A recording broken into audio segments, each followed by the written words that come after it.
جی بسم اللہ الرحمن الرحیم۔ اللہ رب العزت نے آج بڑا فضل و کرم فرمایا ہے کہ آج ہم اس مقام مقدس کے اوپر کھڑے ہیں کہ جسے جبل رحمت کہتے ہیں۔ یہ وہ پہاڑی ہے کہ جس پہاڑی کے اوپر حضرت آدم صفی اللہ علیہ السلام اور ہماری ماں حضرت اماں حوا علیہ السلام کی توبہ رب کریم نے جو ہے قبول فرمائی تھی۔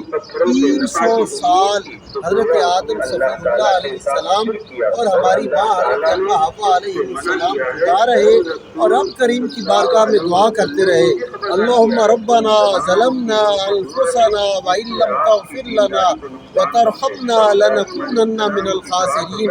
300 سال کے بعد اللہ رب العزت نے فتلقى آدم من ربہ کلمات فتاب علیہ کہ اللہ رب العزت نے حضور نبی کریم صلی اللہ علیہ وسلم کا اسم گرامی نامی حضرت آدم صفی اللہ علیہ السلام کے قلب اطہر کے اوپر ودیعت فرمایا۔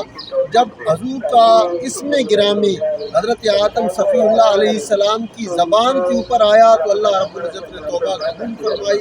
تو یہ وہ مقدس مقام ہے جبل رحمت کہ جہاں حضرت آدم علیہ السلام اور حضرت اماں حوا علیہ السلام کی توبہ قبول ہوئی۔ دعا کرتے ہیں کہ اللہ کے عالم ہر دیکھنے والے اور سننے والے کی توبہ اس مقام مقدس کا صدقہ قبول فرمائے۔